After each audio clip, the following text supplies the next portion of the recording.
Primary ignition.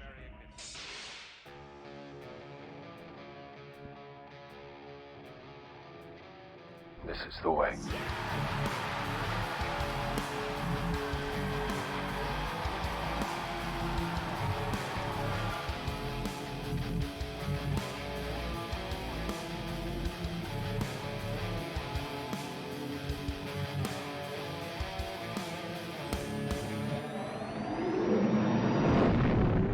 What is up, all of you Ugnaughts and Jawas out there, and welcome back to a new episode of Mando Talk, your home for Season 3 after shows, spoiler discussions, chapter breakdowns for The Mandalorian, and we have a banger here, folks. Chapter 23, titled The Spies, was absolutely phenomenal, and yet again, I am joined by DJ Foster to help break this down with me, which, by the way, I'm Caleb Keller. I keep forgetting to introduce myself, but that's okay. DJ's more important. DJ, what's up, man? Not more important. Not at all. What's up? Not a lot. Yeah, I nothing. I have nothing interesting to say today. really? About that's not about Mandalorian. Sure, there we go. I was about to segue us there into saying, Yeah, we definitely have some interesting things Oh to no, talk yeah, about. we totally do. But as far as personal goes, nah, Yeah. nothing. Okay, fair enough. Well, let's go ahead and, because there's so much to talk about here. Oh, yeah. Let's go ahead and get ready to go and dive into this one. But as we always say, off the top, subscribe. Every Friday, you can expect a companion podcast episode. We've only got one more chapter, though. I cannot believe we've already made it to the penultimate episode of Season 3. But I will go ahead and tease this, folks. We have two more podcast episodes to go along with The Mandalorian Season 3, and that is because we're doing a companion for the finale, me and DJ. But since Zach Horvath was part of the show for half the season, we felt it was appropriate to have him back on. And what we're going to do is kind of have a breakdown episode for those that are bingers. Like if you're somebody that's waiting to, if you're listening to this right now, you're not waiting. But for people that have waited to watch until they're all out, and also kind of like a big recap, kind of just an overall discussion of the entire season. So two more companion podcast episodes for this season of The Mandalorian. But let's enjoy this one first. Let's not get ahead of ourselves because there's a lot to enjoy with this one. This one was directed by Rick Famuyiwa. This dude continues to deliver. I know we absolutely love Bryce Dallas Howard, but I feel like he is up to par at this point. He's just crushing everything that he touches. And then, of course, this one was written by not only Jon Favreau, but also Dave Filoni. And I certainly think that you can tell immediately that Dave Filoni's got his hands on this script and on the dialogue included in this chapter. DJ, what did you think of the direction, the writing, the episode overall before we do our massive digesting and dissecting of the episode? Just one thing before I get into that. You mentioned Rick Famuyiwa. He it's obvious why he's an executive producer. Okay. It's been made very clear. His Mandalorian episodes have always hit home for me. Have always been great. And this one's no different. There's a lot going on, and this episode has sparked a lot of conspiracy talk and a lot of theorizing across. I've seen it everywhere. I've seen it on TikTok and Instagram and Facebook and Twitter. There's not one place I haven't seen it. And even like I've got my brother, not the one who's been on the show, but my youngest brother, Brock, he's like texting me. He goes, "Hey, is that?" And I'm like, "I think so," and like it just kind of talking through things. So, I've got my own theories about certain helmeted individuals and naturally. And we'll see. I think that those will come up as we talk. I intend to bring them up here and there, but I'm seeing Clone Wars connections. I'm seeing Rebels connections. I'm seeing Legends connections. I'm seeing so much here, and sequel trilogy connections. I mean, it's all over the place, and in a good way. It's not all over the place in a bad way. I want to make that very clear. That for me, everything really hit the right way for me, and it is really a lot of fun. This episode as a whole. And so without like talking a whole bunch of spoiler things, that's that. Yeah. It is wild how this Mandalorian show has suddenly become like this interconnective, weaving through the story, connecting to all canon at this point. It's just connecting to prequels, animation, originals, sequels, just everything. And it's just absolutely wild. And of course, us canon junkies are eating this stuff up. But I know some of you that listen aren't necessarily like animation viewers and novel readers and legends readers and things like that. And that's totally fine. That's what we are here to help you along with. That's what you've got us here, folks. That's why you've got us here. I'm just trying to convince people to go watch and read the stuff. Well, and I think the Mandalorian is naturally kind of getting people very interested. Very interested. And I think it totally has for me. On my end, and I think me and you, DJ, have kind of personally talked about this, but on my end, I'm thinking like in the summer, rewatch Rebels, watch or try to read through all of the Thrawn content that's out there as we're prepping up for Ahsoka. But anyway, we'll definitely get to that. And you can probably see some content bleeding over into our podcast whenever we get into that probably as well. So let's get into it, though. Let's get into this episode. First thing, we hop on Coruscant. Major Blade Runner vibes here as Elia Kane is secretly walking down an alleyway where she is met by an Imperial probe droid which scans her face as she gives the code TK2755. Then suddenly, Moff Gideon begins communicating with her through a hologram. In this conversation, Elia Kane reveals to Moff Gideon that a group of Mandalorians rid the pirate problem on Navarro for Greef Karga, and the mission was led by none other than Bo-Katan Kryze, as well as Din Djarin and his covert. This is shocking to Moff Gideon, as he believes these two coverts oppose each other due to their beliefs. Moff Gideon informs Elia Kane to continue her mission, and of course, this scene for me, I loved it because it finally confirms that Elia Kane has been working on the directive of Moff Gideon to wipe out Dr. Pershing, to prevent the New Republic from learning of his work, and all of those different things that we've kind of theorized here on the show. So I loved that plot development, that moving forward here, of course, as well as Moff Gideon popping up. What'd you think of this Blade Runner-esque opener? I was just happy to see Coruscant, honestly, and the Coruscant that I tend to recognize better from Attack of the Clones and a lot of Revenge of the Sith. And, I just love it when Coruscant looks its best to me at night. And I've always always been curious, how does it rain on Coruscant? And I was thinking about, this is so dumb, but the scientific side of it was like, how does emissions work? And like, does it acid rain? Like, what is it? And then it was nice to see that in this episode, it kind of comes in the form of a mist. Yeah. And I just thought that was cool. Maybe they didn't mean to do that. I just was like, that kind of helped a weird headcanon thing for me. Loved this. The probe droid descending gave me some goosebumps. I'm not going to lie. Like, that was so cool. Watching it and that big red eye, it reminded me of the weird spider monster thing in Mandalore and a few episodes back when Bo-Katan rightfully got back the Darksaber from Din Djarin there in a way. So it's kind of, a cool intro. And I was up until the scene shifted from Coruscant to where Moff Gideon is.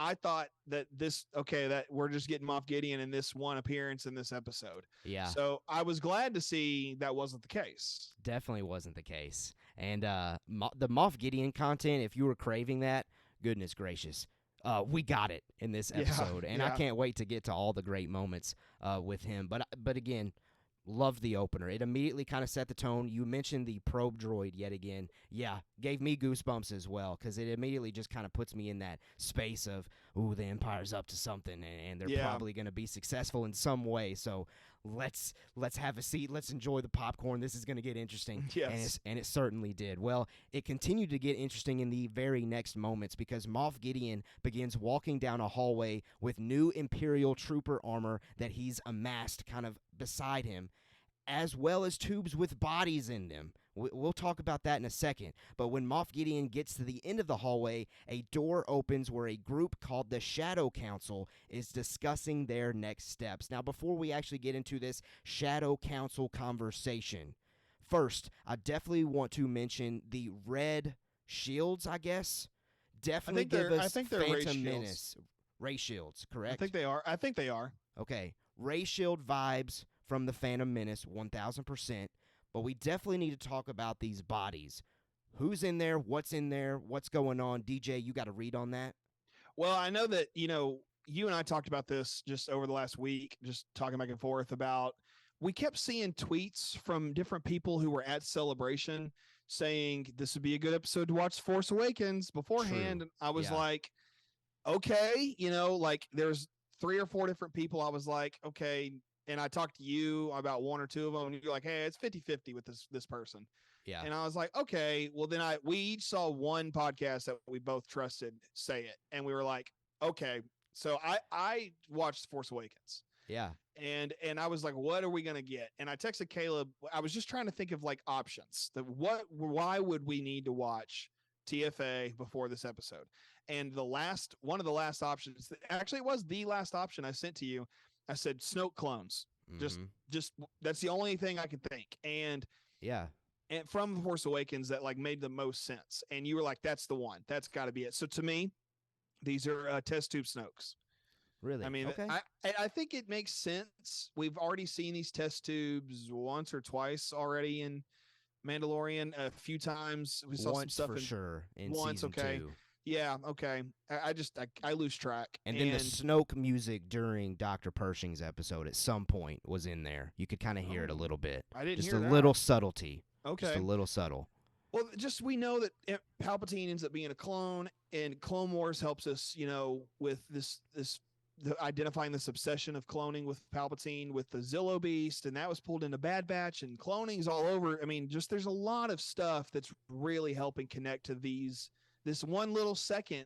I mean, and I could talk about it for a long time. I'm not going to, but I love that. I think it's a Snoke test tube. Yeah. No, I think it is, but that's really based on the shape. I'll just be real honest with you. The shape inside the test tube looks like Snoke. Yeah, it would definitely make sense, and I think it would kind of connect to some things that they've set up and have teased at throughout this show so far. So that's definitely where my head went at first. Also, based on the conversation that occurs later during this Shadow Council meeting here in a minute, also makes me think that maybe Moff Gideon's kind of up to his own thing potentially. So we'll definitely see, but yeah, my headspace personally immediately went to Snoke as soon as I saw those. But, maybe we'll find out that Moff Gideon's up to his own little experiments, which is what the Shadow Council is thinking that he might be doing. So let's get into the Shadow Council discussion here. Several Imperial authors are discussing how citizens are loyal to the Empire all across the galaxy, as there are many who are already getting sick of the New Republic. Captain Paleon, which immediately for me, I'm freaking out here, because this is Thrawn's second-in-command officer in the Heir to the Empire trilogy, alludes to a secret plan of Grand Admiral Thrawn's return with an incredible military. So, hearing Paleon's name, seeing that he looks exactly like he does in Legends, hearing Grand Admiral Thrawn's name drop here was enough for me to be already freaking out. And we're 3 minutes into the episode, so that was phenomenal. And then it kept going. Sequel connection. Commandant Hux is in attendance. He is working on Project Necromancer and would benefit from Thrawn's return because it would buy him more time with said project. Now, Hux should sound familiar to you folks. Of course, Commandant Brendol Hux has an illegitimate son named Armitage Hux, who does in fact become General Hux that we see in the sequel trilogy. Now, I did a deep dive personally because I was curious. Of course, that's what we do here at Mando Talk. We give you all the goods. Brendol, this dude is definitely not a good dude. Obviously, if he's serving the Empire, if that doesn't give it away. But also, canonically, he is known for abusing his son both physically and verbally, since he views Armitage as weak. Brendol takes it upon himself to toughen Armitage up so he can one day lead the remains of the Empire. Furthermore, Brendol Hux is alluded to in several canon stories, most notably in the Aftermath novel trilogy written by Chuck Wendig, if you are interested to learn more. So I loved doing that deep dive personally. It made me kind of feel bad for Hux, General Hux, the guy that we know from the sequel trilogy, because he's definitely been through some traumatic experiences, and you can kind of understand then how that character became to be the way he was in the sequels. But anyway, that's diving deep there. But let's just kind of pause there as far as this conversation.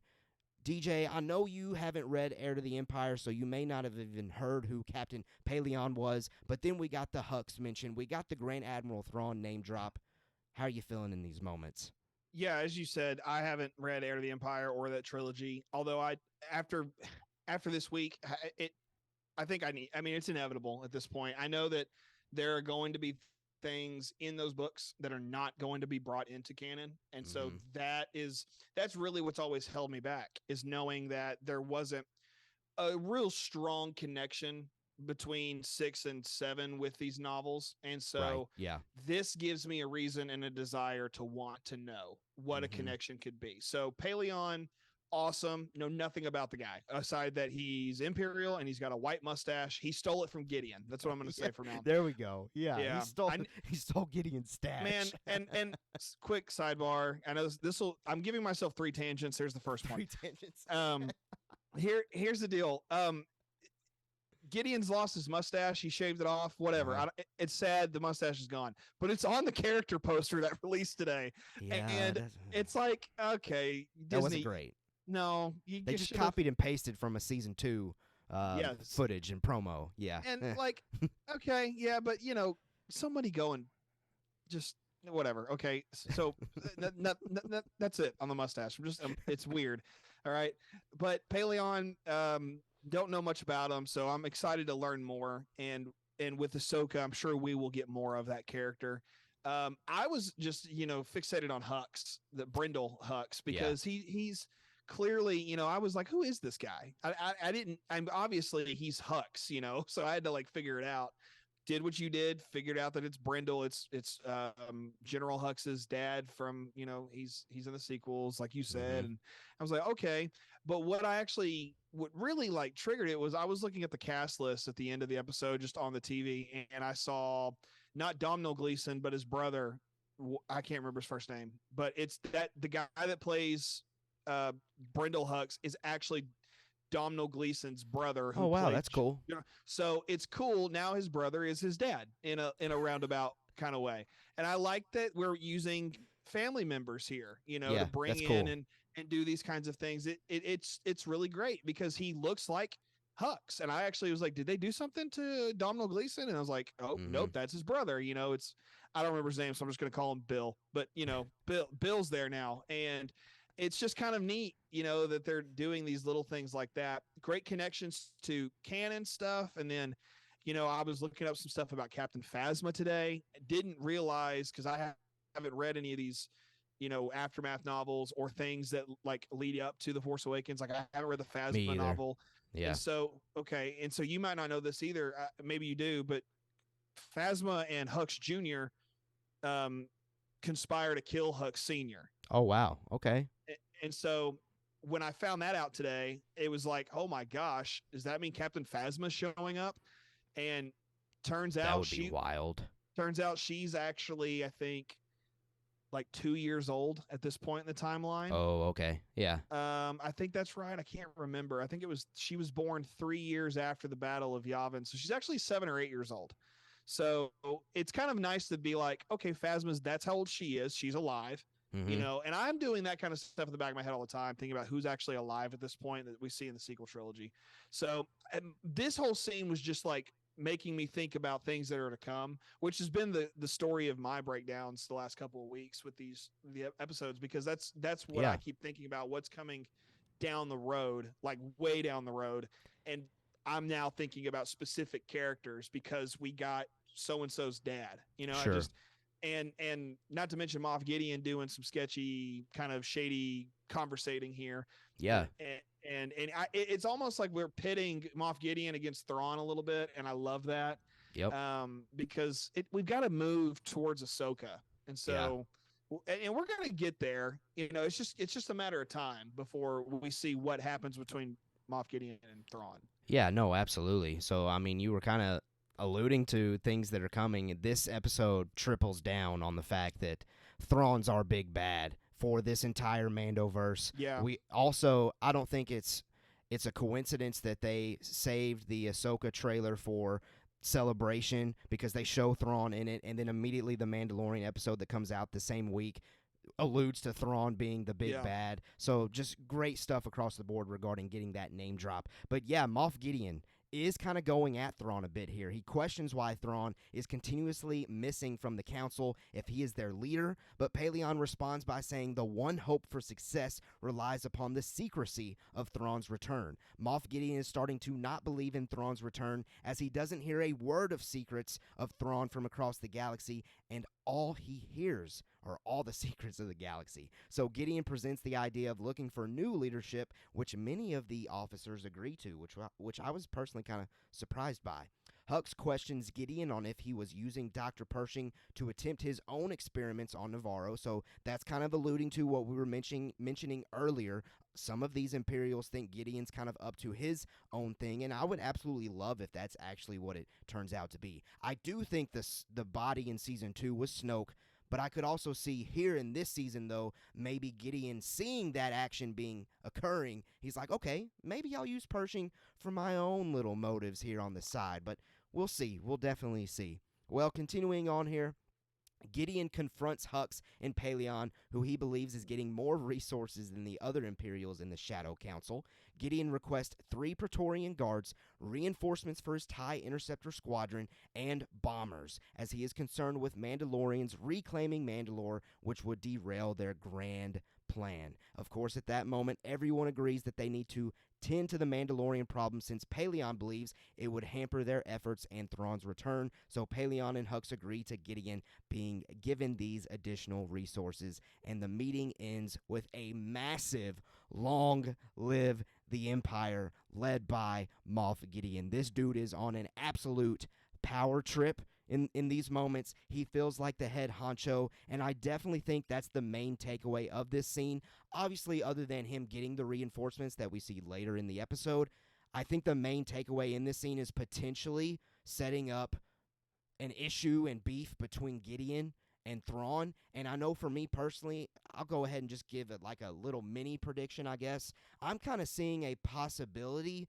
of seeing Thrawn get rid of Gideon early in the Filoni movie, similar to how the MCU established Thanos as a massive big bad by immediately having him kill Loki right at the beginning of Infinity War. I kind of see it almost in that sense. Like, we've got these two villains. We know Thrawn is the overall big bad, so have him kill this other big villain, but smaller than himself, to establish the stakes of the movie. That's where my headspace is at currently.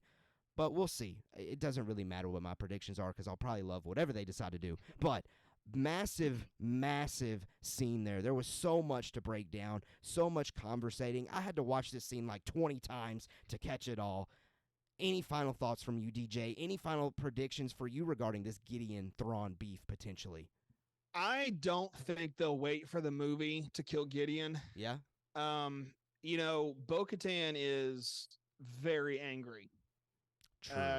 At the end of this episode. So is Din Djarin. And I'll toss in Grogu as well. I mean, maybe he's more sad. I don't know. But either way, you got some people who are pretty, pissed off. Okay. That's the deal here. And I just think that Gideon will die next week. Man, as really? my main, Wow. I really do. At this point, that's where I'm at. And I would love it if Bo-Katan is the one to do it, but it feels more likely that if that's going to be the case, Din Djarin will do it. At least that's how I see it. And then I would love to watch Din and the Armorer go toe-to-toe because I personally think she's working with Gideon. Now we'll get to that. We can get to that later. For sure. It's one of those helmeted conspiracies I mentioned up at the front. Yeah. But that's where I'm at right now. This Shadow Council stuff is great. I love it. It's very reminiscent of the Jedi Council, except these guys are actually doing something shady. Yeah. And I love the antithesis of that. So for me, that's a really cool thing, I think. But beyond that, those are some like little thoughts I have. from not just this moment, like this moment, as soon as I heard Gideon was like, I hate Thrawn, basically. Essentially, where is this like, dude? I don't like him, so let's get rid of him. Like, let's just vote him out of office. And it's like, it doesn't really work that way, obviously. And also, those of us who watch Rebels know that I think Pelion is covering for Thrawn because he knows he's missing. Or maybe he's already back. I don't know because last time we saw Thrawn on screen legitimately was like 6 seconds before Rogue One. Okay, like that was the last time we saw him, and now canonically. So now we're post Return of the Jedi. It's like, okay, is he still missing? Has he been missing this whole time? And if he's missing, where's Ezra? It's a lot of random. Yeah. My whole mindset, I've got like 18 different tabs open on Google right now. Okay. Like that's what my brain feels like. It feels like a bowl of spaghetti. It really does. Yeah. Well, and I keep thinking I'm going to find the end of the line and I haven't. You know, I think we'll be searching for a while, and luckily they've got some content to come out to answer some questions here very soon. Well, phenomenal scene. Probably one of my favorite scenes of the season so far, if I'm being completely honest, because I just love that Thrawn presence, that villain presence that we were kind of missing early in this season. But I'm glad that we've definitely made it. All right, moving on here. On Navarro, the fleet of Mandalorians make their arrival to the Children of the Watch covert. The two coverts come face to face as Bo-Katan and the rest of her group take their helmets off, and Paz Vizsla and Axe Woves share a massive stare down. Tensions rise, but the armorer welcomes the new covert with arms wide open. Now, she bashes the hammer together, the talking stick, the plucking, the tongs, if you will, to get everybody's attention. I'm thinking, yeah, the armor is great. She's this middle ground person now all of a sudden. This is fantastic. We'll see about that, though. Again, we've teased it already. We'll talk about the armor a little bit more later. Now, the scene continues. I loved this. Grief Karga offers gifts to Din Djarin. Space Whiskey, that's 1,000% what that was, from Coruscant, and IG-11, who is assembled back together but is being piloted and controlled by an Anzellan with the designation of IG-12. This is essentially for Grogu to hop in and control. Even though Din Djarin says Grogu is too young to operate it, Grogu begins controlling it and responding with yes or no out of approval or disagreement, and begins hitting the yes button over and over and over and over as he is absolutely loving this. And I love the directorial decision to cut to the streets of Navarro with the yes, yes, over and over and over as he's just kind of going on the streets. Grogu's taking advantage of this. He gets some food. He chows down. Din Djarin says this just ain't working for him. And I completely forgot about this, but I remember, DJ, the Book of Boba Fett was coming out, and we talked about a report that said there was a droid on set that was built for Grogu to fit inside of. But I could have never imagined that it was actually IG-11 brought back to life in a sense and becoming IG-12. Like, all of this was fantastic. Loved these Grogu droid IG-12 moments. How about you? Okay, so I remember seeing a leak about Grogu being strapped back to IG-11's chest several months ago. Okay. So as soon as I saw it, I was like, all right, well, there's that random leak from forever ago. Okay. But this is such a stupid little thing. There's already an IG-12 in existence. Oh, is there? Look, I'm not going to go into all the details of it. It's a really, really long article on Wikipedia. Just look up the IG-series droids on Wikipedia. Uh-huh. Look, every IG and then a number is a different IG. That's how the designation works. Uh-huh. And so when they were like, "Oh, he's IG-12," it's like, are we doing a Fast and the Furious thing here? Let me explain. You have the Fast and the Furious. That's the first one. The second one is Too Fast, Too Furious. We're just sticking a 2 in there and calling it a day. And so I was like, okay, I'm annoyed by the name change, honestly, because it disrupts previous things. I know that's going to be I'm going to be the only person you are the only Star Wars person fandom who gives a rip about this. I know that. All right. listeners, I thought it was dumb. listeners, I thought it was dumb. If you haven't canceled this man for his Pedro Pascal takes, cancel this man for IG-12 bothering him. Come on. It's just an annoying little thing. I am that fan. I realize that, but it's like, it's disappointing. Man, we're hard disagreeing on this. Now this is like the rest of him being in the IG thing, though. Let me just go further with this, okay? So he should have been IG-99 and you would have been totally okay. No, IG-99 already exists. Oh my gosh. That's the thing. Look, okay. This needs to be a TikTok clip or something. Number 2, right All right, here. we're keeping track. Track. Right here at the very top of the IG series canon list. Okay. Oh my gosh. You have RGRM, bodyguard and enforcer droid. He works with Cad Bane. IG-11, IG-70. You have an IG-86 that Sentinel droid. IG-88, the OG. Sure. IG-100. It's a Magna Guard.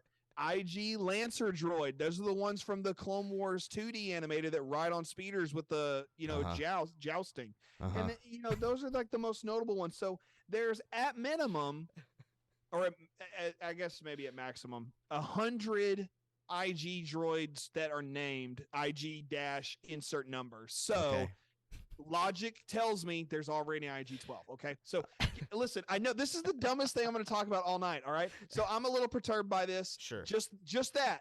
I love that Grogu's, playing like an Atari, he's inside the droid and he's like got a little Atari joystick and he's yes and no. He needs more buttons. Let the kid talk more. Okay.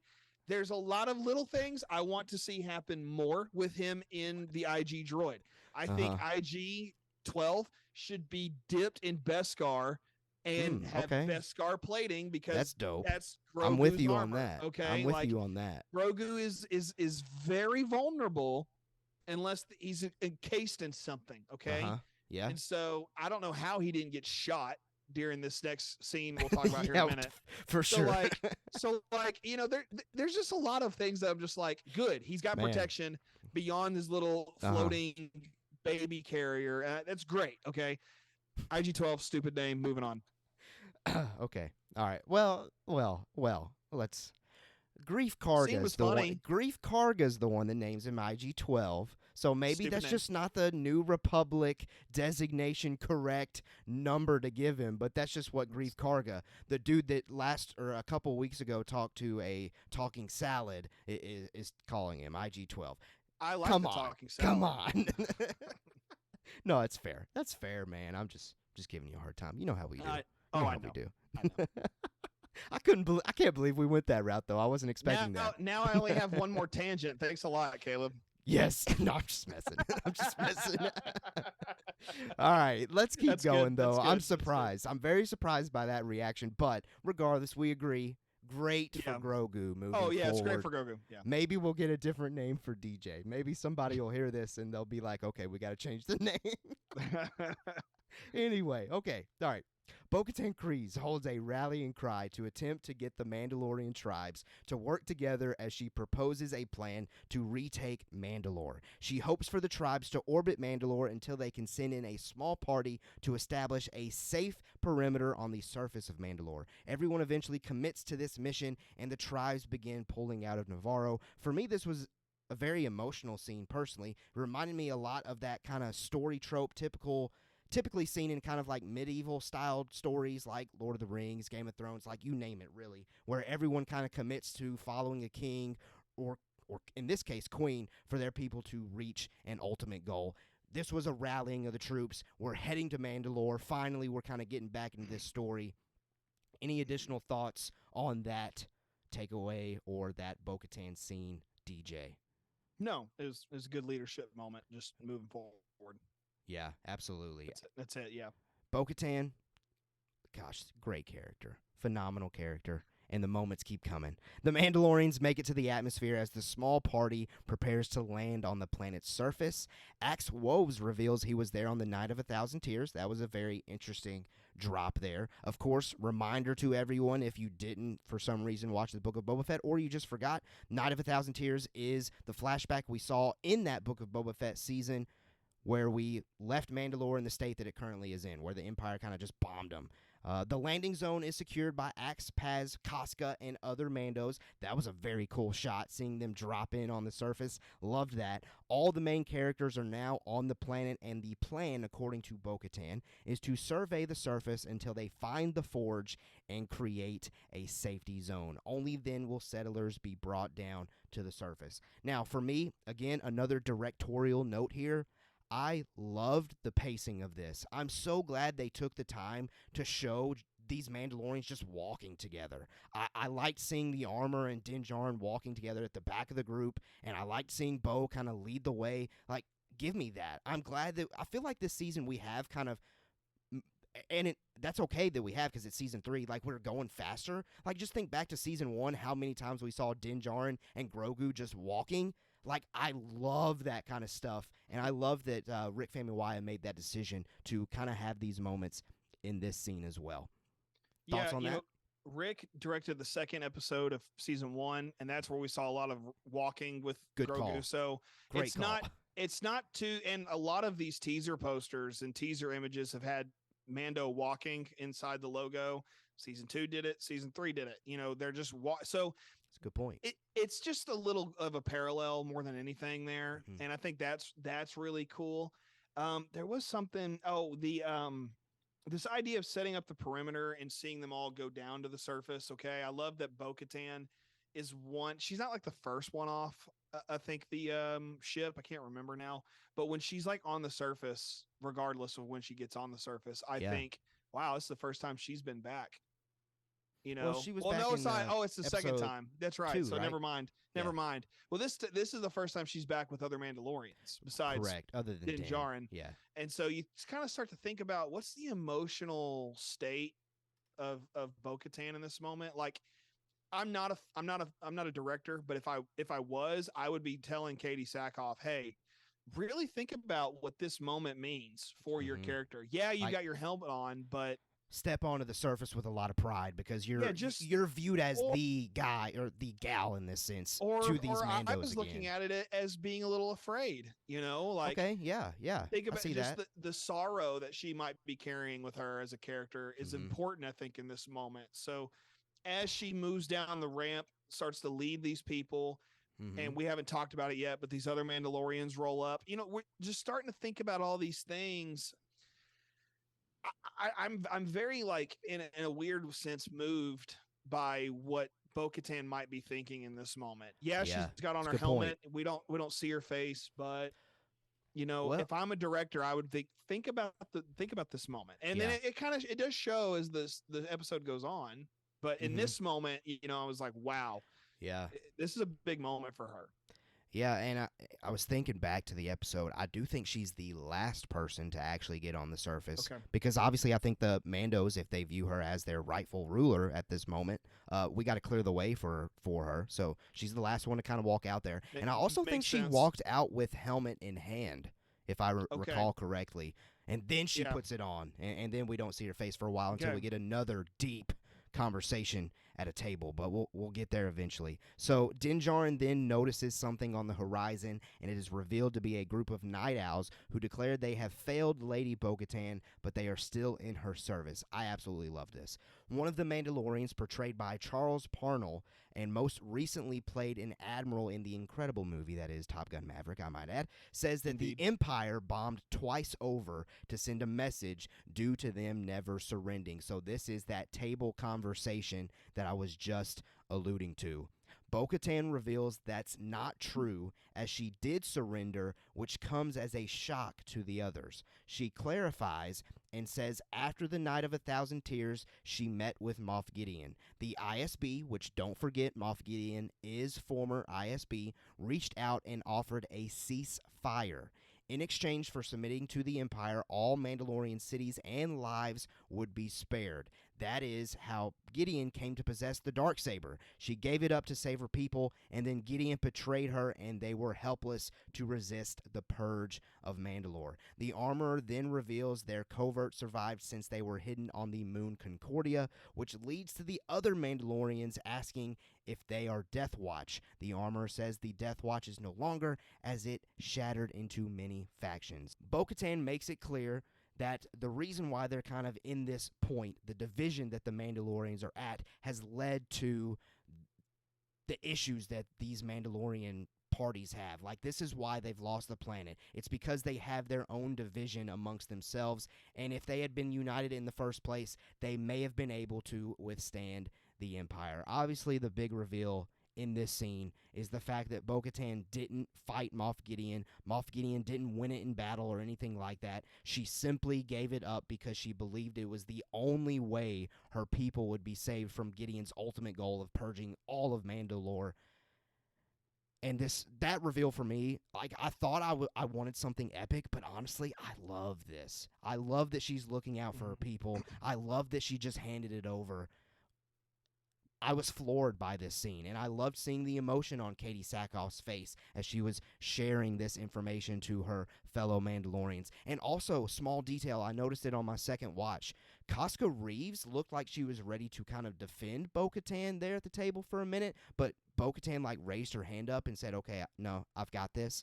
Loved that detail too. Just a phenomenal scene. What'd you think? Yeah, no, this whole scene is incredible, and this is leading back to this emotional discussion.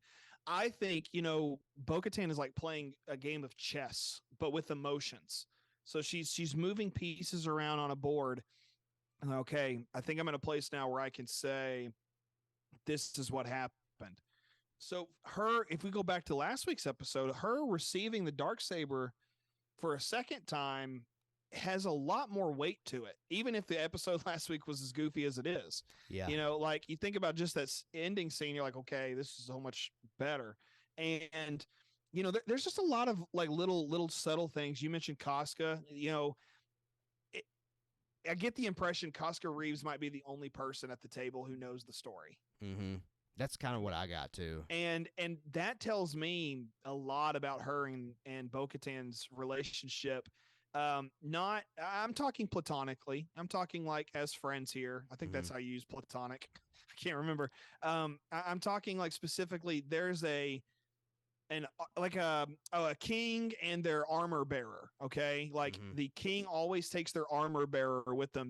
They're the one that dresses them for battle, so to speak. And we see that you mentioned Lord of the Rings. We see that in Two Towers with King Theoden, the Battle of Helm's Deep. And I look at their relationship kind of like that moment where they have this give and take. It's an advisor, a bodyguard. It's a lot of things. And so very interesting relationship here with them. For me, not just the drop of this is how the Darksaber got to Gideon in the first place. I think there's a lot of honor with the way she handled that. And obviously, Gideon's a 2-bit jerk, and and to the credit of Giancarlo Esposito playing the character so perfectly, it's just like you want to hate the guy, but you love Giancarlo, you just want to hate the character. The character's so great, you love him. Yeah, and so it's just one of these really cool things that it's happening in the scenes. Again, bowl of spaghetti. Like I said a minute ago, that's where my mind is. I can't pull on one noodle and get to the end because I find a different noodle. It's just there's so much happening here that is incredible.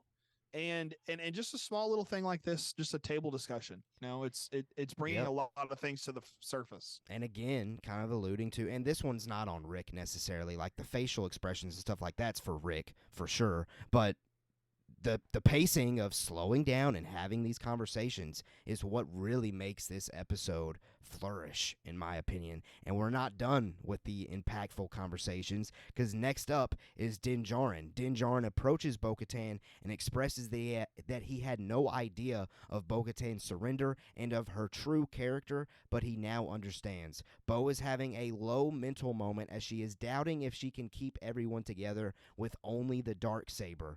Din reveals that he only knows of the saber that she taught him. It means nothing to him or his people, or station, or bloodline. What matters to him is honor, loyalty, and character. These are the reasons he serves her. And the dialogue of "your song is not yet written, I will serve you until it is," and then he puts his fist to his heart like they've been doing, like the Mandalorians have been doing throughout this season.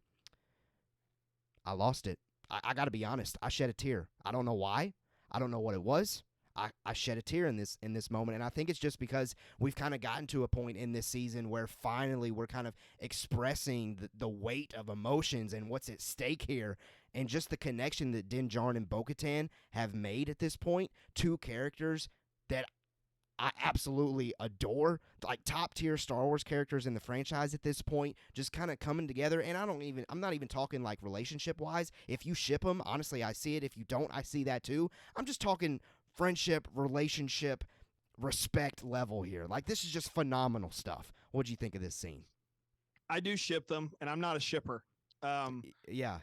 This scene solidified me wanting them to have a romantic relationship, but like, not one that's ooey gooey, one that's just like, I don't know. I guess the only comparison I can think of, and this is not a good one, is like Mr. and Mrs. Smith.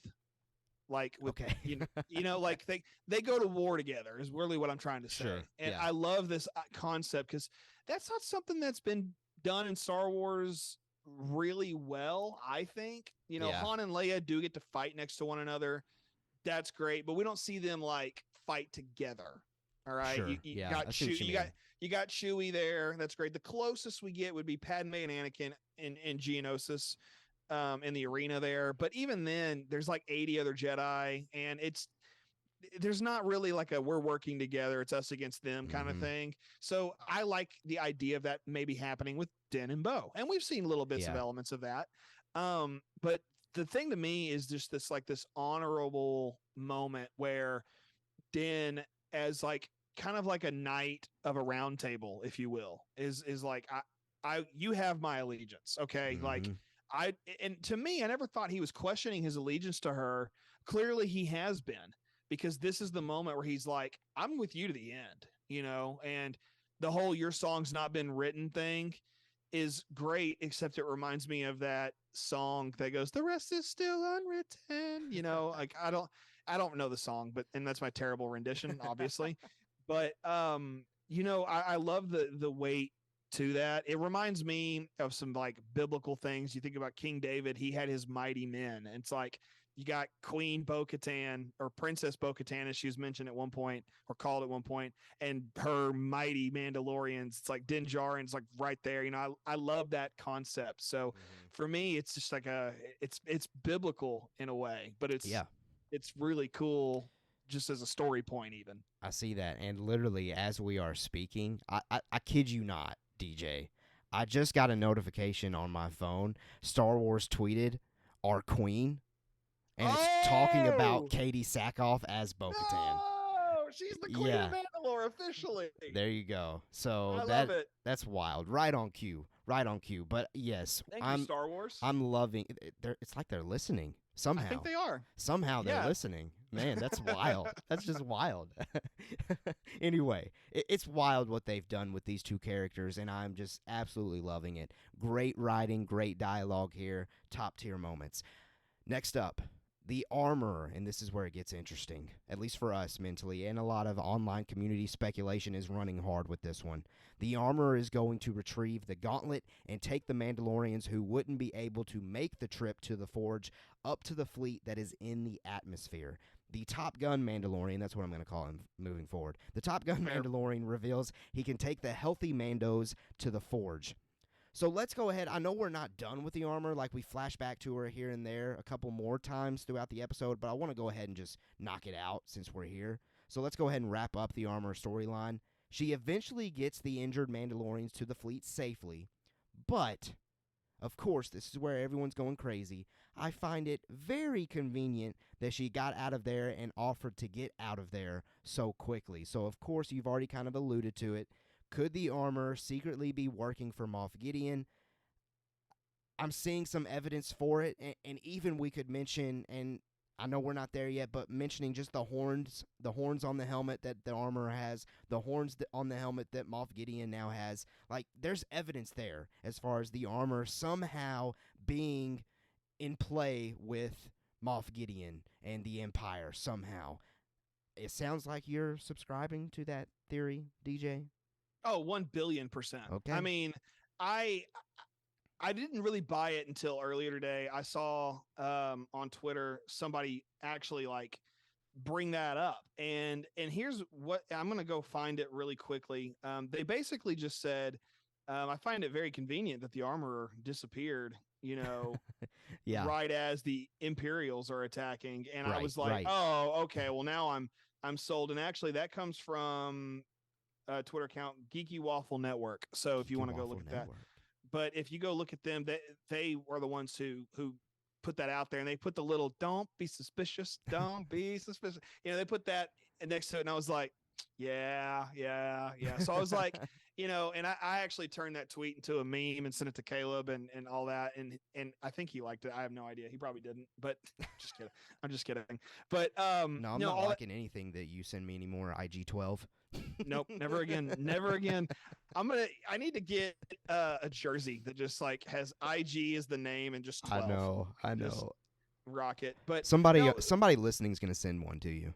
Oh, that'd be hilarious. I know we've got listeners that make shirts. So well, then it might happen.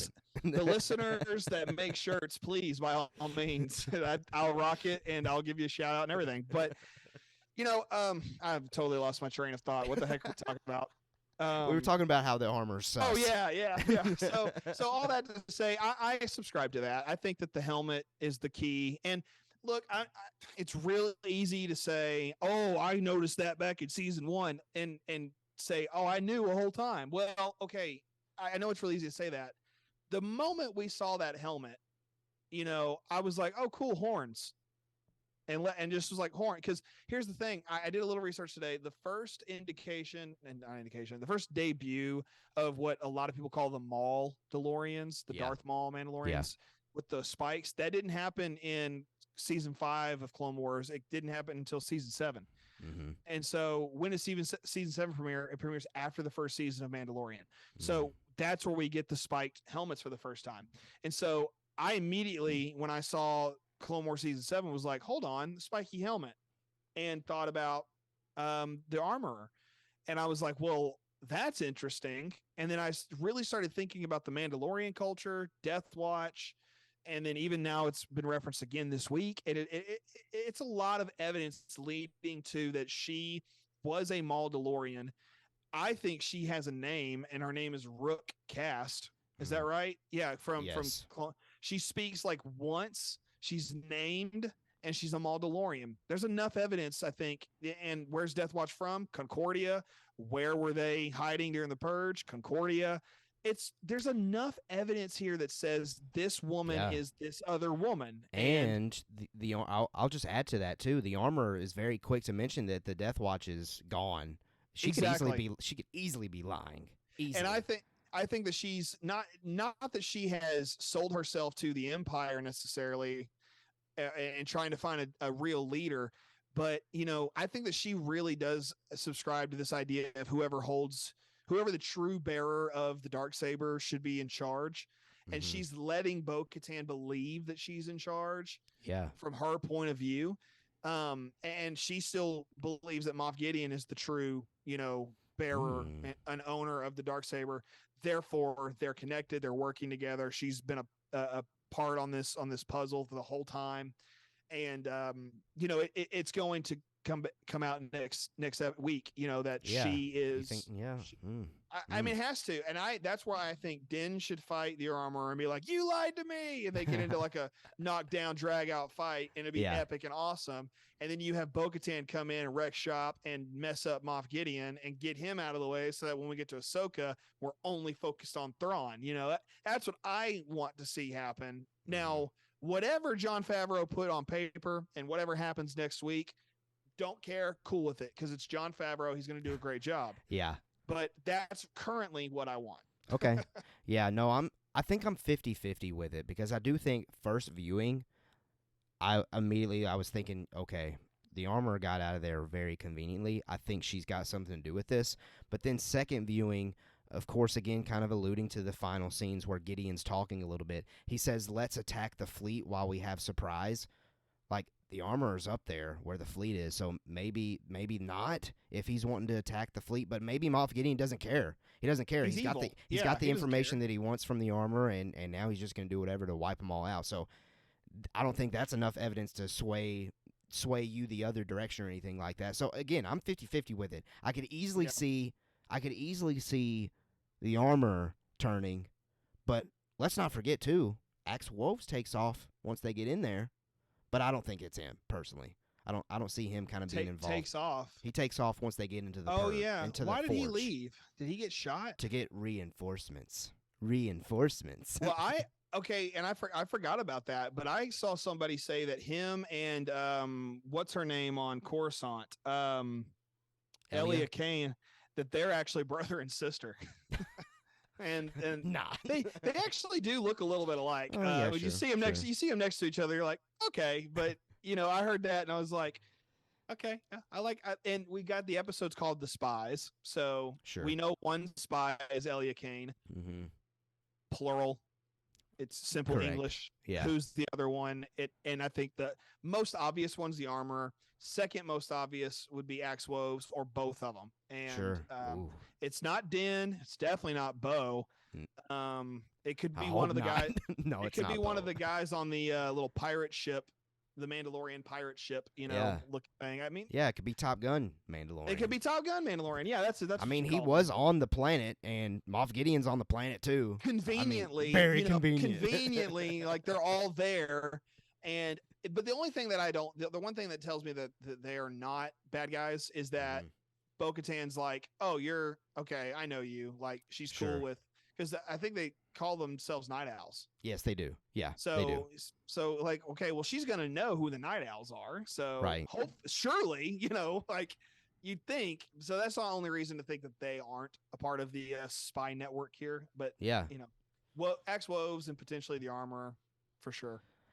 I'm with you, man. I'm with you. I can't wait to figure out. Well, we are traveling then to the Forge. Paz and Axe duke it out over a chess game when they disagree on the movements of a piece. Paz ultimately kind of wins the fight, in my opinion, but Grogu controlling IG-12 prevents them from continuing. Again, Bo-Katan says to Din Djarin that he taught Grogu well, and Din responds by saying he didn't learn that from him. So, takeaway number one for me, I loved this whole idea of Paz and Axe fighting. It kind of reminds me of like teammates on a field or a court that kind of duke it out or fight it out after having some highly competitive moment while practicing or something like that. But then after they kind of duke it out, they have this newfound respect for each other. It's 1000% that same idea here. They fight, but now they respect the crap out of each other. And then takeaway number two for me is earlier in this season, we could assume that Din Djarin was talking about Grogu learning something from Luke.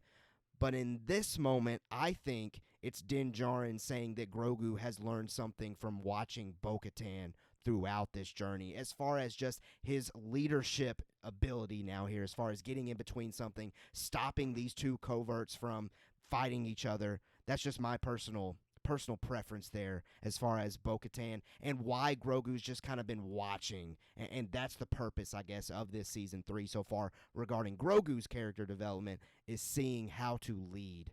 But that might be me reaching there. What were your thoughts of this season? Or not season. We're not there yet. What were your thoughts of this scene? Yeah, he learned that from Luke.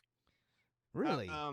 Yeah, because I say that I was texting a buddy of mine who he's a big Star Wars fan too, and we were talking today about what we want to see happen with Grogu. We just we tend to have these conversations kind of at random. Shout out Teak. Hey Teak. But anyway, he said that he wants Grogu to be a Mandalorian, full-fledged Mando. Yeah. And I take it back. No, he said he wants a hybrid Jedi Mandalorian. And I'm like, cool.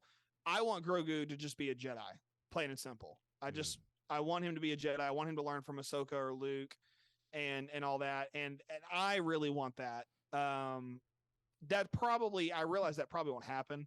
So for me, this seems like a real Jedi-esque moment for Grogu to step in and like, guys, this is not how this works. Mm-hmm. You know, Obi-Wan would have done the same thing, you know, like in the Clone Wars, you know, to a certain extent. And that's something I can see Ahsoka doing, you know, very easily. So it's a very Jedi heartfelt moment. And it's not a Mandalorian moment because Din's like, we can't break it up, or Bo-Katan said it. And right. Who's going to break it up? Let it fight out or something like that. Yeah.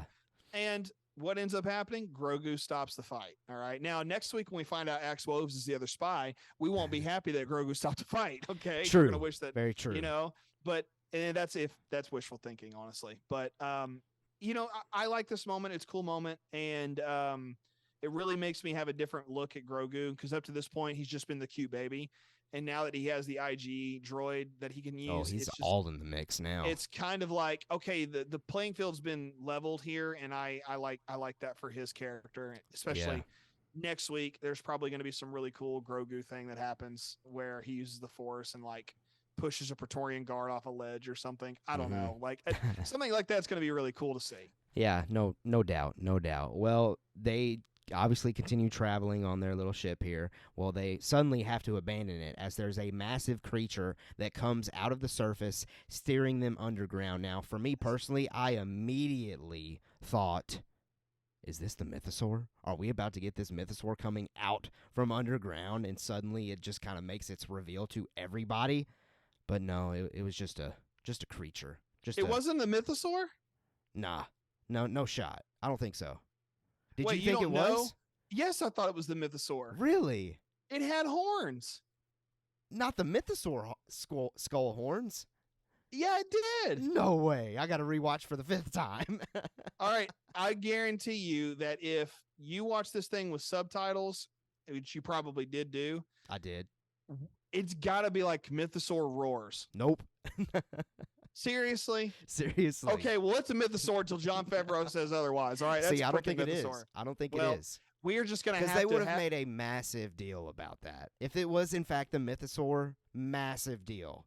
All of the Mandalorians would have stopped right there. They couldn't because their ship had just been destroyed. They had to get safe. Use the jetpack more and just take the creature. Some of them did. They bit the dust. That's what I'm saying, though. Like, as soon as you land on the ground, if it's truly the Mythosaur, they would have shot back up to be like, is this thing really the Mythosaur? Before they came back down to safely. It's the Mythosaur until someone at Lucasfilm says otherwise. All right. Okay. That's how I approach it. Sure. Okay. That's fair. I just don't think it is. You're wrong, but you'll figure it out later. Okay, it's fine. I'm wrong about IG-12. You're wrong about the Mythosaur. It's fine. All right. We'll see. 6 to 1 hand, half dozen the other. All right. Let's move on. We shall see. We shall see.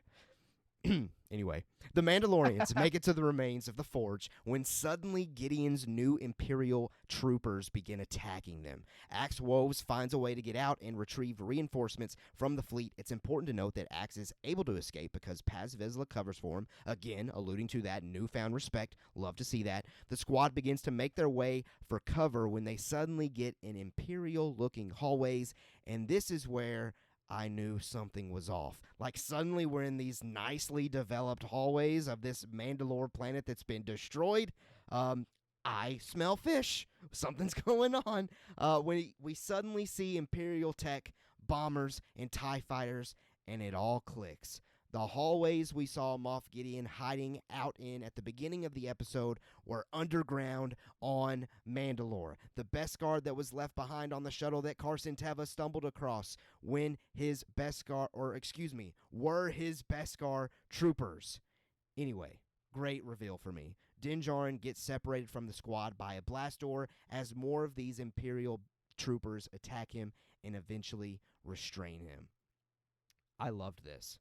I love the fact that Moff Gideon is hiding out here, of all places. Like, this dude is trying to be... You said it before we got on this show, so I don't want to steal your thunder. Moff Gideon's trying to be what? He wants to be a Mandalorian so bad. So bad. I understand envy to the point of replicating what you want to be. Case in point, the Incredibles. That's the whole plot. That's a great point. That's the whole plot to The Incredibles, which is hilarious because they're the same. Corporate needs you to find the difference between these two pictures. They're the same picture, okay? It's Moff Gideon as a Mandalorian, and it's Syndrome from The Incredibles, okay? Enough of that. Let's move on, okay? So, it's Tangent not... number 3. No, tangent's way longer. Okay, 2.5. I'll give you a half, all right? Maybe a quarter. But anyway, he wants to be a Mandalorian so freaking bad. Like, unless... Yeah, he does. Unless... he was a Mandalorian during the Mandalorian takeover of Mandalore. And he said, I'll go be a ISB guy. And he's like, I lost my way. I want to be this again. Which is not as exciting as, wanting to like be one so bad. And it's like, it's fun because like you see that you're like, oh, you're such a drama queen. Like, He is a drama queen, and it's awesome. It's so fun to watch. It's great. And so the horns here are very, very, very Darth Maul. Very. Oh, Darth yeah. Maul. Yeah, when he arrives in his Beskar suit, all blacked out, Darth Maul horns, reddish details. Oh, I'm freaking out. He looks great at this point. Yeah, looks so good. I wasn't surprised as far as I don't think we were intended to be surprised, but Din Djarin surprised once the helmet comes off that it is in fact Moff Gideon. I think Din Djarin was more so surprised that Moff Gideon got rid of the mustache personally, but same. Anyway, we get this incredible dialogue, of course, like we always do. When we get these incredible dialogue moments at the end of these chapters, we read them in detail. So, Moff Gideon's essentially saying, thank you for gathering the Mandalorians into one place. He's directing this at Din Djarin. You are a talented people, but your time has passed. However, as you can see, Mandalore will live on in me. Again, he's trying so hard here. Drama queen. Thanks to your planet's rich resources, I have created the next generation Dark Trooper suit forged from Beskar alloy. And then he kind of pauses and says, and the most impressive improvement is that it has me in it. It was so funny to me, the way he delivered that. You see, every society has something to offer. The cloners, the Jedi, and even the Mandalorians. By aggregating the best of each, I will create an army that will bring order to the galaxy. Why don't we take your fleet off the board while we still have the element of surprise, activate the interceptors and bombers. In a few moments, the purge of Mandalore will be complete. What incredible, dramatic dialogue there. Now, we mentioned up at the top, we talked about the bodies in the tubes, Snoke. Well, here, this is what made me start thinking, okay, maybe it is some side experiment here, because he says something about building his own army. He will create an army that will bring order to the galaxy. Maybe he's trying to create more clones of himself, since he thinks that the improvement of the Beskar armor is the fact that he is in it. I don't know. What did you think of this dialogue? You've already kind of alluded to the dramatics here, but yeah, I loved this stuff though from him. He's a traditional villain, and he's written as such, which is so much fun. Like, if you love villains and like inherently, this is really fun because I enjoy a good villain monologue. I mean, the Emperor does one in Return of the Jedi, and then Luke and Vader hash it out, and then we know how that goes. So it's very similar to that to me, where he's like, I'm just going to tell you the whole plan. I'm so confident in the plan that Take out the fleet. Just go out. You're going to see that I'm the best is kind of what he's getting at. And I love that. Yep. Which is also why I think he dies next episode, because pride cometh before the fall. So there's that. And it's just fun to like listen to, the dialogue here. Not to mention he's floating. Okay. He's got yeah. And I think he has a cape. What's not to love? Yeah. I mean, and the only thing he needs, like, I don't think that this will be a Black Series action figure, but I want this whole thing to be an action figure with the Darksaber. Like, that would be a lot of fun to like see him. I am the Mandalorian, like it'd be really cool to see him. Like, I am Mandalore. Yeah, like it'd be great, but it's not gonna happen because he's gonna die next week. Okay, it's just disagree, but okay, that's fair. That's fair. One of us is right. That's all that matters. That's true. One of us is going to be right. One of us is right about the mythosaur. Caleb's right about IG-12.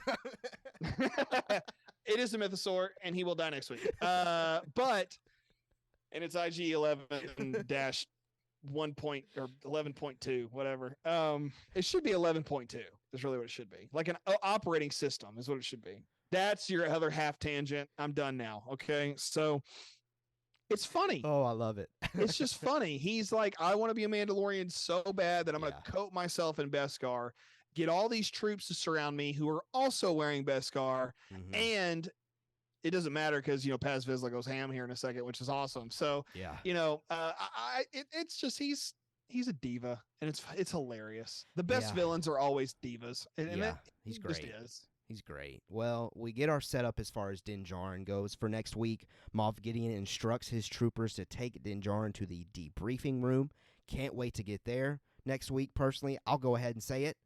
I think the helmet's coming off in the debriefing room. I think that's how we get our one Pedro Pascal check off the list thing requirement for a season of Mandalorian. We always get at some point he's got to take the helmet off. So I definitely think it's going to be that moment. It's going to be great, though. I will go ahead and say this. If that happens and we get the two phenomenal actors of Giancarlo Esposito face-to-face with Pedro Pascal, sign me up. That's going to be my favorite thing. With Katie Sackhoff potentially popping up in even better, in that honestly. Debriefing room as well. Yeah. Goodness gracious. Come on. Give it to me. Anyway. Good. Bo-Katan addresses Gideon by saying, I should have killed you when I had the chance. Moff Gideon says, Bo-Katan, we have to stop meeting like this. Bo, I'll make sure of it. Moff, let's skip the pleasantries, shall we? I believe this is the part where you return the Darksaber to its rightful owner. Again, maybe something you alluded to there, DJ. Maybe the armorer does in fact believe that Moff Gideon is somehow still the rightful owner. Now, surrender the Darksaber and tell these people that this planet is mine. Bo-Katan gives Paz a head nod, followed by Paz delivering a "this is the way." Bo goes to the rear blast door to create an escape hole with the Darksaber as the remaining Mandalorians begin firing. I know for me personally, as soon as I see a saber go through a door, Qui-Gon Jinn, baby, takes me back. Always takes me back to the Phantom Menace, so I welcome that with happiness. Give that glee. to me anytime. Yes, that's the word I was looking for. I welcome that with glee anytime they want to do that. Moff Gideon flies off as he instructs his troopers to open the blast door and kill the remaining Mandalorians.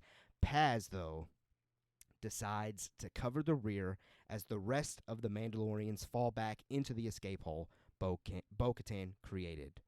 This is where it gets serious. This is where you know what's about to happen.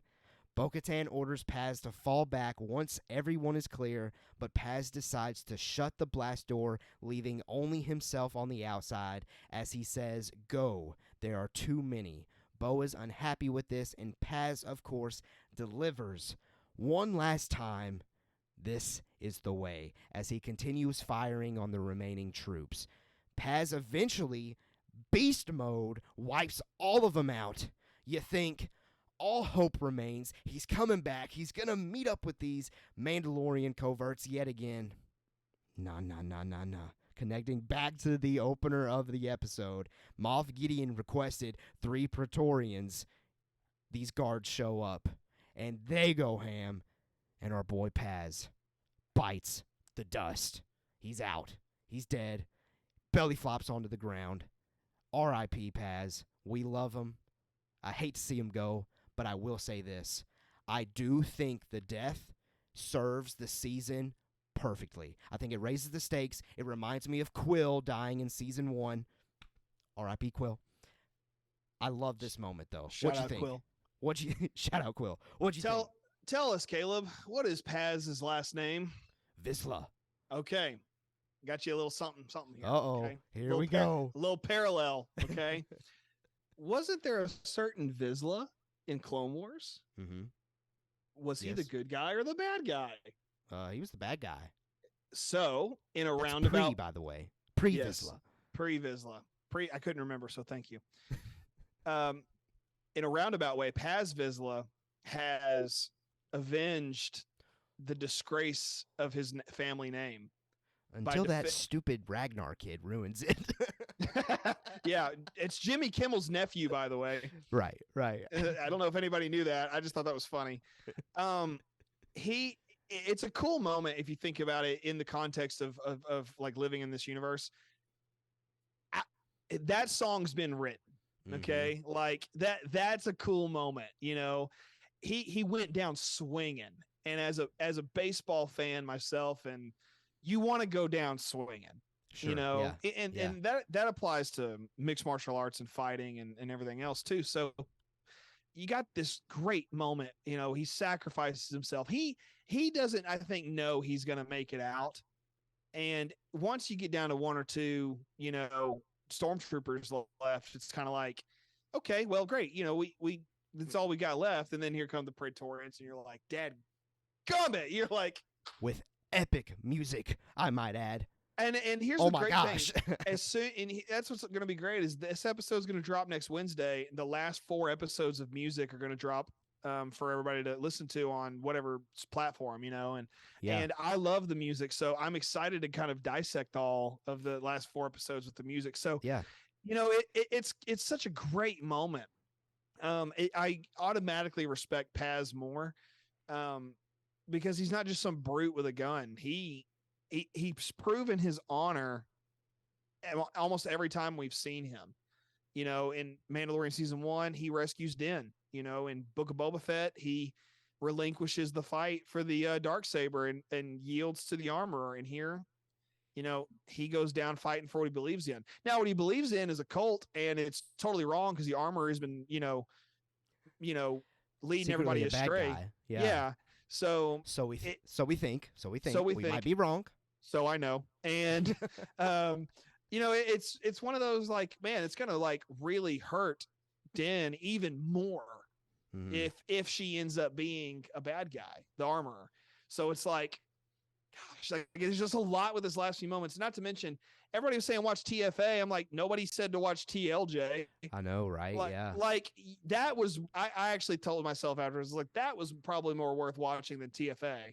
That scene, at least, for sure. Yeah, like, when have I ever said I would rather watch The Last Jedi than The Force Awakens? You're hearing it for the first and only time ever right here. But it's just one of those things. It's like, okay, I will say this, that I know that, like, there's always been some hardcore, like, fan hate for the Praetorian Guard fight in Last Jedi and the choreography of it. Like, there should have been this moment, that moment, didn't have a problem with that here. Like, it was it was handled very well. I think that Lucasfilm was like, listen, get this one right. Yeah, these were handled phenomenally, in my opinion. Yeah. And I loved the kind of Mando-inspired helmet that they have that they don't have in The Last Jedi. Love that little detail. So they are a little bit different from the Last Jedi ones. Yeah. But I love at least the bright red connection for sure. Yeah, I mean, and you got to think about the Royal Imperial Guard for Palpatine. It's so, like, at one point, Moff Gideon's like, I want to be a Mandalorian. Another part, it's kind of like he wants to be a Sith. And another part, he's kind of like he wants to be the Emperor, which is another reason why Thrawn's going to come in and take him out, or Bo-Katan's going to take him out, or something like that. I got a lot of different theories in the works right now, and I'm just kind of like, which one makes the most sense? I have no idea. So it's only a matter of time before we see his fall, and I do think it's as early. It has to be next week. I really do think it has to be next week. Well, man, we're gonna see. But I'm very excited for this finale. This penultimate episode was a top tier episode, in my opinion, as far as the Mandalorian episodes go. I know a lot of people out there, it's their favorite, and I absolutely love that we've got an episode that reaches that quality. Yeah. With this week's episode. And, speaking of our Twitter poll, we run these every Wednesday, so follow us on Twitter at Mando Talk if you want more content from us. On our tweet here, as far as voting for how would you rate this episode, this is the first time this has happened this season. It's almost a landslide. It is a landslide. 9 out of 10 got 78.9% of the vote, and the only other category that got votes was the 7 to 8 good, 21.1%. 0 votes for 5 through 6, 0 votes for 1 through 4. So I am so glad to see that. I'm so glad to see that this episode is clicking and banging for all fans and everyone that watched. And I also want to, while I'm here, give a shout out to Jessica Sitten, who responded to that poll and said the following: I thought it was great. It had a little bit of everything. I loved the humor with Grogu hitting the yes and no buttons.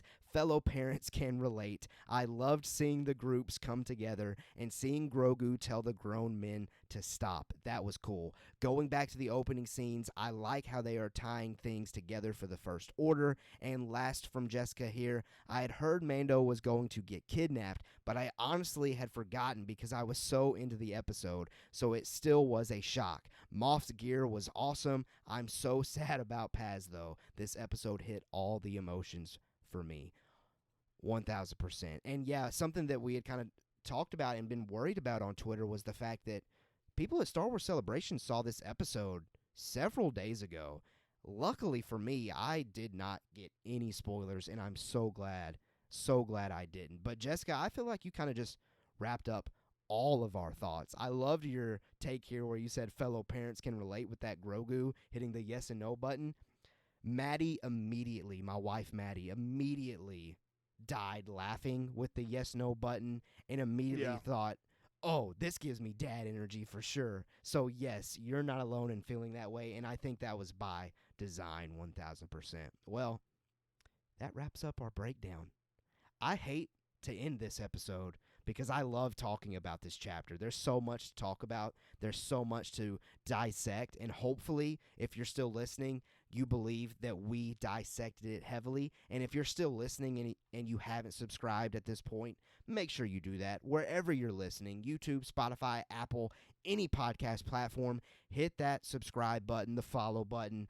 Hit the like if you're on YouTube. Rate us 5 stars if you are on Spotify or Apple or any of the pod platforms. It really helps. Those 5-star ratings do a lot as far as putting the podcast in front of other people. So make sure you do that for us. We would greatly, greatly appreciate it. And we appreciate those of you that have recently joined us. I know there's been a lot recently that have joined us. So thank you so much. I cannot wait to deliver a finale breakdown episode next week. And of course, we're going to go extra with one more kind of recap overall thoughts on the entire season rather than just the finale with Zach Horvath coming back. But DJ will be back next week to break down the finale, man. I can't wait. I'm probably going to get emotional. I always get emotional with season finales of The Mandalorian. This is Mando Talk. If you didn't know, I started this podcast to talk about The Mandalorian. So it always breaks my heart when it ends.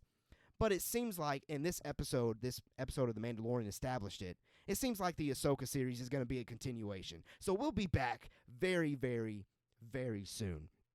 DJ, final thoughts on this episode of The Mandalorian and final thoughts to our lovely, lovely clan that is of Clan Mando Talk. Thank y'all for real for listening. You know, you mentioned you started this because you want to talk about Mando Talk. I got into Mando Talk so weird. And those of you who've been around a long time know I want a contest. and then I kept, I don't know why. Caleb just like, it's like I'm a stray cat. He just like kept saying, come on. So I've always enjoyed being a part of it, and it's always meant a lot to me because it's just so much fun. But this episode was fantastic. You guys know, you listen this far, you know what my thoughts are on it. So just rewind and listen again, is what I would say. And you know, as far as that goes, I'll just quick little personal plug. I got another podcast called Cinematic Theology, and I've talked about a little bit about that on here before.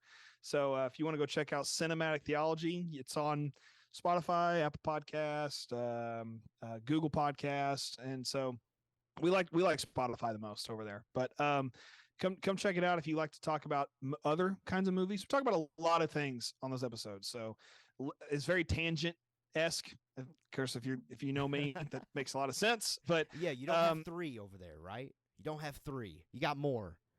3 what? 3 tangents. You got more than 3 there. Yeah, well, Parker and John are real kind to me. You know, Parker is a very old friend, and John knows me well, so it's one of those. we let you talk because we love you kind of deals. But we talk a lot about movie stuff that a lot of people just don't think about. And I like to study movies, so I get to pull out a lot of fun knowledge there that I don't pull out a lot here these days. I did back in the day. So go listen to old Mando Talk episodes if you want to see more or listen to more movie tangents from me, because there's a lot of them. Hey, maybe that's fortunate. Maybe it's unfortunate. It just depends if you enjoy my voice, I guess. I don't even enjoy my voice half the time. So, but you know what? Keep coming back to Mando Talk. Keep coming back to hear more stuff. I'm looking forward to the next couple of weeks. It's going to be good. It's going to be a good time. So, and I'm excited about Zach being back with us. And, I've only ever done, I think, one episode with Zach. So, I'm really looking forward to hearing him talk and more, because what he's already said about the season has been awesome. So I'm really looking forward to that. Absolutely. All right, well, that wraps up this episode here. Thank you so much for listening. Come back next week for the finale of The Mandalorian Season 3, and make sure you stick around here. Again, hit those subscribe buttons, because, of course, here at Mando Talk, we'll also cover you as we head into Ahsoka and all the great Star Wars things. All right, let's officially get out of here. As we always say, we have spoken.